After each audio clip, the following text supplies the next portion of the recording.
Can we have Dr. Deena Gupta on the stage, please? So, I think my work is over as far as introducing the panelists and inviting them on the stage is concerned. Now I'll give the floor to Dr. Uma Shankar. Thank you. Thank you very much, friends. We have gathered here to build a coalition for diversity, and we will hear the speakers how to go about it, their work, as I can see, is of profound significance, very important learnings. We need to learn from them, and without much further ado, I would like to invite Dr. Hariram, who has been working on medicinal plants. We all know how important medicinal plants is for the various variety of issues, but particularly the IPR issues which are being discussed in the Nagoya Protocol in this CBD. And he would have some important things to say, as much as Dr. Suman Sahai, who has also been working on issues of IPRs. And we will also anticipate, in anticipation of the other presentation by Deena ji, who is also trying to warn us about the potential impacts of doing even a clean, good energy initiative, but in the wrong way. So I look forward to these presentations, and I call Dr. Hariram to start his presentation. Thank you, Masha ji, and my friends who have managed to find this time, because there are so many meetings, as you can see, and this meeting is one of the most important for me. Though it is clashing with another meeting where I am also supposed to be present in the hall number 1. I feel, whatever the work that is happening inside the big hall, these negotiations, they will not have any meaning unless they also relate to the smaller meetings of smaller number of people who are raising issues of greater significance for the day-to-day lives of ordinary people, for whom biodiversity is much more important than even people like me. Because I live in a city like Bangalore, and I have a monthly income which can help me to buy any kind of medicines. I can afford it. But the large part of our people in our own country, or from the country like Kenya, from where the healer Mata has come, 70 to 80% people do not have access to anything called healthcare facilities. So traditional knowledge, medicinal plants have a much more greater significance for the lives of our people.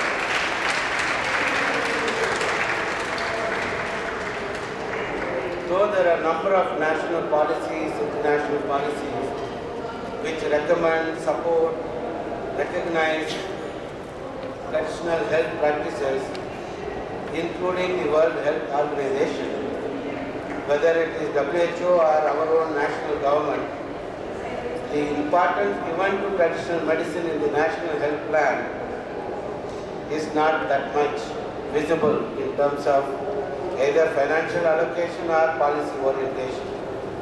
You take the example of our own country, out of the health budget, as much as 97% is spent on the biomedicine, the Western biomedicine, whereas as little as 3% is what is getting spent for the traditional medicine of India. On the other hand, we find communities in more affluent economies, societies are having increasing demand for herbal medicines. So it's not that we should stop them from demanding more access to herbal medicine. That is not what I mean to say. But this medicine is also helping our people because of the increasing demand in affluent communities in our own country, urban situation, urban cities, and as well as more developed economies. The plants are actually getting into danger. And on the other hand, there is also increased use of this traditional knowledge and patenting by more affluent companies in the Western economies. I am just about to present our community-based experience in terms of conservation, sustainable use, and also some models of access and benefit sharing. Because for us, traditional knowledge is not something about the plant and its use only for medicine. It is part of our culture, it is part of our food, it is part of our day-to-day life. So it has a greater relevance in when I said our day-to-day life, just not for health. As you can see from this map, which is official publication of WHO, the statement of 80% of the world is quite visible, which includes also developed economies, just not only the countries in Asia or Africa or Latin and Central America, but the demand is all over. The dark green signifies greater utilization, the lighter green is little less, and the yellow. So you can see very small little part of this world is actually not being shown to be utilizing. It's not because they are not using, the data is not available. So the large part of this world is using traditional medicine. And number of policy declarations starting from 1978 to 2012 are already published, are under various degrees of implementation, both at the international and national levels. What is important for us is to take note that the regions that are rich in biodiversity and traditional knowledge also happen to be poor. That is the irony of the picture that we are seeing. And we are also seeing in this rich biodiversity of India, which uses as much as 6,200 flowering medicinal plant species, as many as 200 species are threatened. Even within India, the regions that are rich also happen to be poor. Take the entire tribal belt, which are rich in traditional knowledge and also rich in resources, they also happen to be economically poor.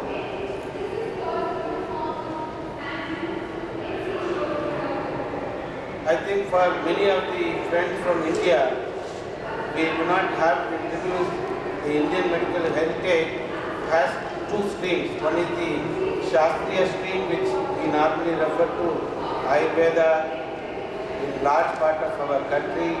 In southern part, we know it as Siddha in Tamil language, Malayalam, and also Unani in regions like Hyderabad. And we also have what is known as Sovarikpa, which used to be known as Tibetan medicine, but now it has been officially recognized as one of the codified Indian systems of medicine. On the other hand, we have what we call as grandma's medicine, including my own grandmother, who has been a source of inspiration for me to be doing what I am doing now. To large number of healers who carry forward this tradition, not based on any written literature, it is passed on by word of mouth. What is important in this oral tradition is the healer or the grandmothers or mothers.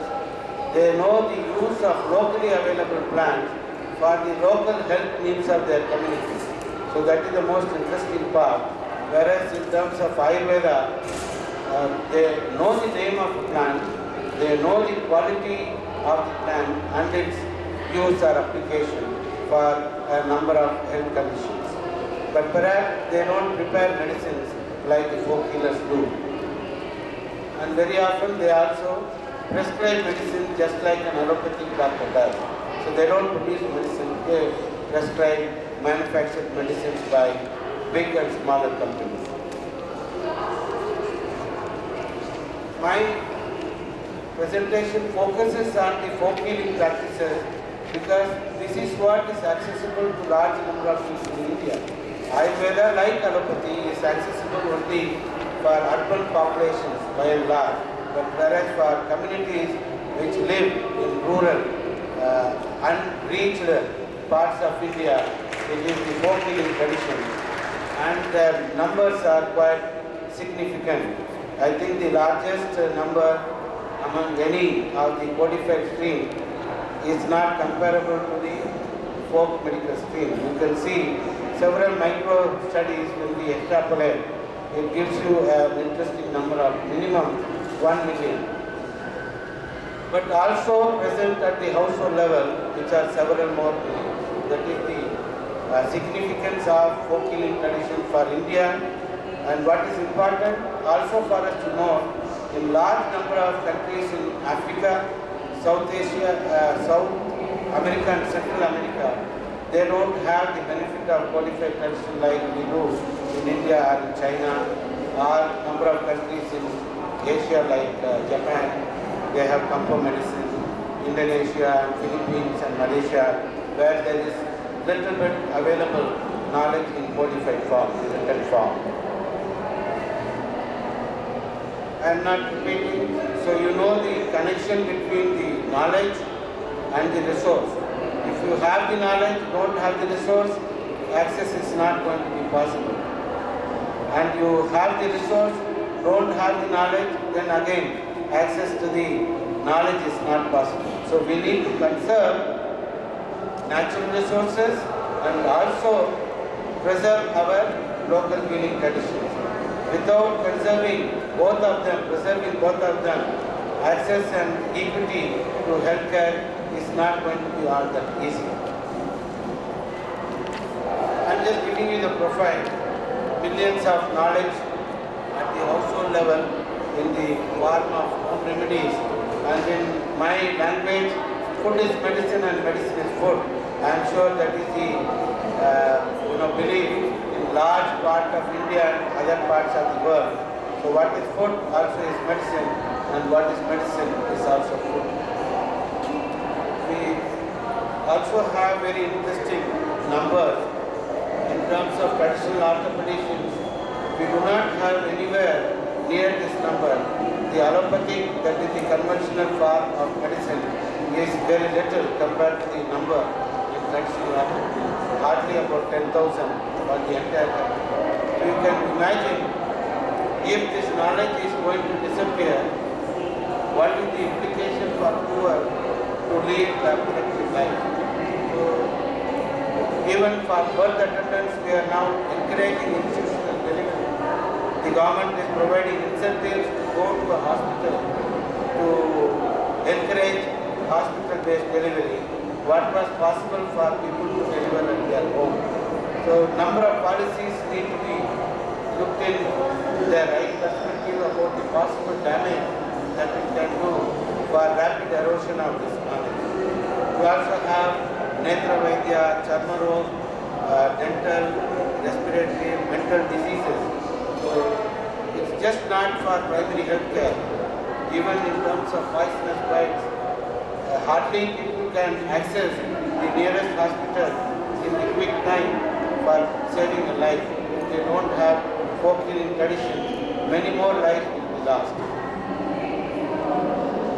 I am just presenting here the Asian region because I don't know so much about Africa, Latin and South America.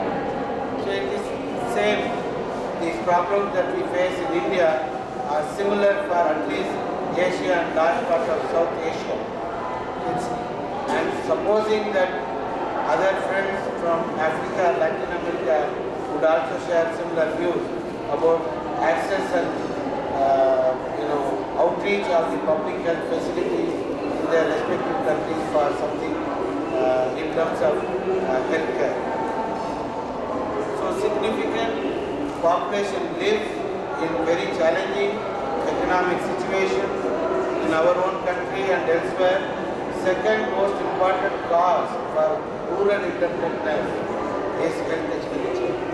And the public health expenditure, according to government's own admission, is only 18%, which means people pay 82% from their own pocket to access healthcare.